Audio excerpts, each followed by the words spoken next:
All right, welcome in everybody. Today we're going to talk about use of smart forms and just kind of take a quick tour of the smart forms that exist in eCW.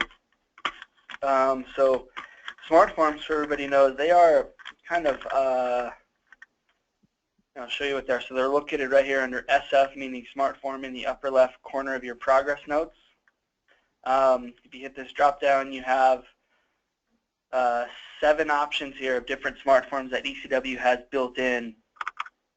So you can see the asthma smart form is maybe the first one to start to go over, and we can kind of walk through a couple of these. But what's nice about these is they actually build the HPI portion of it for you. So as we click on asthma here, for example, it walks you through an asthma severity score and actually kicks out what type of asthma they have based on their symptoms. And so I find this to be fairly useful. So you can do, you know, this is pretty self-explanatory. You ask those questions and whatever based upon what the answers are. And you don't necessarily have to do a peak flow. If you just based on those 2 first questions, it actually kicks in what their asthma severity classification is. Obviously, but these can change it, but if you just do those 2, and then if you hit save, then you can see it automatically puts it into the HPI. Now you can see right here we have an option that says we can turn on an ICD-10 code mapped.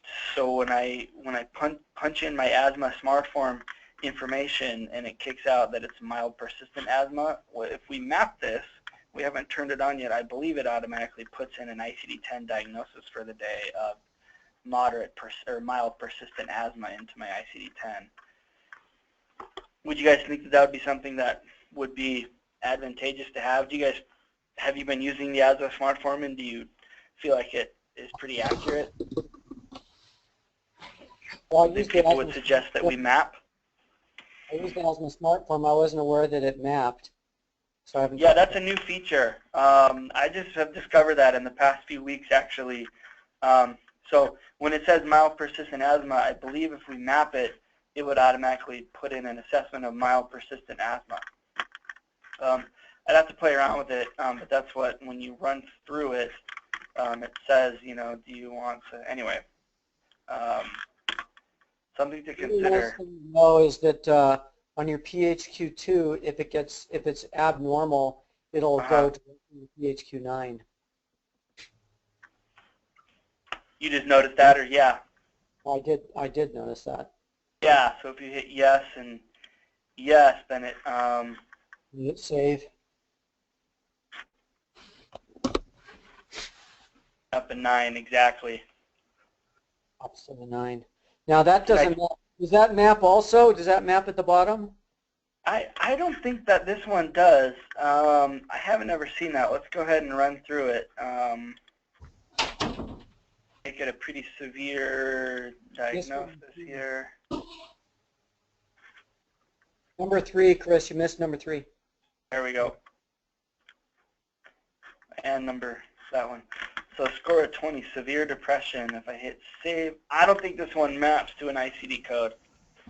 So just because there's probably much more different variations of depression than just mild, moderate, persistent, like with asthma.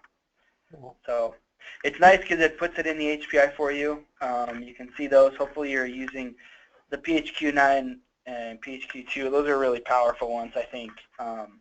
And the teams know, at least our teams know how to do it, so you can have them, you can tell them, hey, do PHQ-9 for me, and they'll do it. Yeah, and Ben, one thing for you to consider also, you know, if chief complaint is depression, we're actually handing them a written version of this where patients can read it and check box down kind of what their PHQ-9 scores are, and then the MAs can simply transcribe those in. Right. And that's been a nice workflow. We're also doing just kind of not necessarily a smart form. Let me show you. We're also doing some with a GAD7 template that we've built. So if I have it as a favorite, star CHC GAD7. Merge that into my visit today. We hand them a GAD7 sheet that they can fill out with a pen and a paper on a clipboard, and then we can easily transcribe those answers into this right here, and then we can. It doesn't automatically calculate it for us. It's not that cool, but you can do some pretty simple math and come up with the GAT7 score. And that's been a nice template. I've really liked that template we built some time ago. So those are some things. Can we make a smart form with that? That'd be awesome. Yeah. Let me write this down. You know, we can ask eCW to build smart forms for us. Would you guys think that a GAT7 smart form would be pretty cool to have? Yeah, I don't see why not. They are, last I heard, quoted not cheap. Since we're maybe going to publish this, I won't quote the price, but we could bid it out and see what it cost. Well, if at your NAC conference, your next NAC conference, I don't know if you guys want to like negotiate a GPU for all of us kind of thing. Totally. Yeah, and that all health centers could use. I mean, that's that would be and if they've got it already built, it might be cheap. Maybe somebody made the request before, and then maybe they've reduced the price on it or whatever. But that would be, I think, agreed, a very powerful smart form to have. And we've kind of created it through Temple, but it's not as functional as it could be. Good. The other smart forms that are available are audit-c, which is a substance abuse screening. Oh yeah, it would be. I've used this a little bit, not very commonly, but how often? You know, it's the audit-c, which is a tool. And once you say yes to having to drink alcohol, then it drills into their actual alcohol usage. So if you haven't drinking alcohol in the past year, how often you drink containing alcohol in the past year, if it's monthly, 2 to 4 times a month, how many drinks on a typical day when drinking in the past year, 5 or 6. Chris, do you know why they call it an audit-c? Say again? Yeah. Why do they call it an audit-c? Do you know why? I believe that's the name of the studied tool that they just recreated. I don't have much experience with an audit-c per se that I've ever learned about, and that's maybe why we haven't used it very much. I don't think it's a very commonly used tool to assess alcohol use, though it may be. I mean, maybe we should be using it, but it's built pretty nicely, the way it functions and works, and gives you a score and an interpretation. And then down here, if men, a score of 4 or more is considered positive, and women, a score of 3 or more is considered positive. Yeah, and up to date, the audit-c is actually listed before the CAGE questionnaire. Is it? Before meaning it's better? Well, I don't know. I just looked at it real quick. Yeah. Something to look at. You know, for some reason that one, look, it throws it into social history for you. Huh. That's pretty cool. It doesn't do it in HPI, it puts it into social, but like that. So if you know somebody has kind of some ongoing alcohol issues, you know, it gives you a point score, at least gives you an objective number to track their progress or lack of progress. Yeah, we should probably do some reading on what audit-c might mean. It means Alcohol Use Disorder Identification Test. There you go. And then the C is the updated version. Okay. Huh, right on. The other one that would be good is one of those opioid tools for tracking pain control, you know, for screening for risk for opioid abuse. Yeah. So welcome back in, everybody. We had some technical slowdowns, but the next smart form to go through is sexual history. And again, we filled this out. Once you fill that out and click Save, then it populates your social history,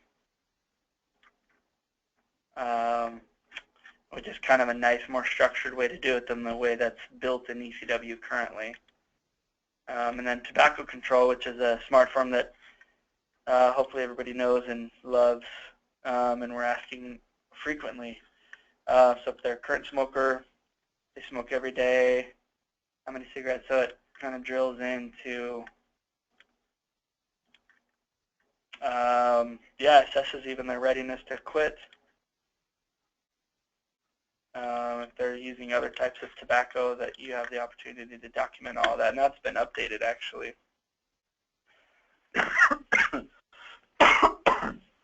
So smoking history goes right into your smart form. It doesn't populate your social history, but again, it puts it into a specialty form within the patient documents. There it is. There's your tobacco control form right there. But it doesn't populate. Oh, no, it does. It puts it into social history. So that's kind of cool. So you can use the audit-c to assess alcohol use. You can use the tobacco control form to assess their tobacco use in a more structured form right from the SMART form, and then sexual history. Those are all of them. The only one we didn't go over is the initial visit SMART form, which we haven't quite launched into have folks doing yet, but it kind of goes through past medical history. Have you had high blood pressure, high cholesterol, diabetes, diabetes and pregnancy? So as you check this stuff off,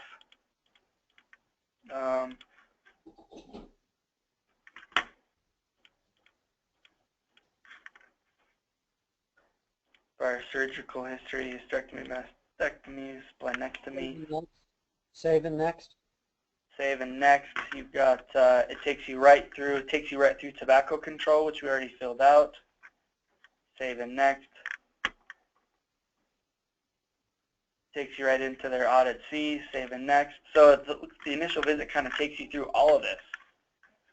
Takes you through a PHQ, the one we already did today, and then hit save. So took you through virtually all of the generalized initial visit, or all the generalized SMART forms, walked us through all of them, and populates the whole note with all that stuff. Where did that history go? The ones that said you had diabetes before, where did those pop in? Right here. So surgical history, we put colectomy, all those, it popped in, and then prior medical history, it popped it in under medical history. Huh. Right here. Huh. It doesn't build a problem list for you if it's something that's ongoing, but it puts it in the medical history. That's kind of nice. And I guess you would then decide yourself what you want to be on the problem list versus the medical history. This is a lot of chronic stuff though.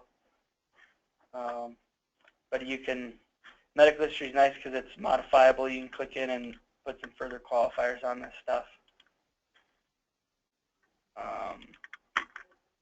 But that's kind of a cool SMART form. I like that one. So those are all the SMART forms, and that's what was on the agenda today. Does anybody else have anything else they'd like to go over?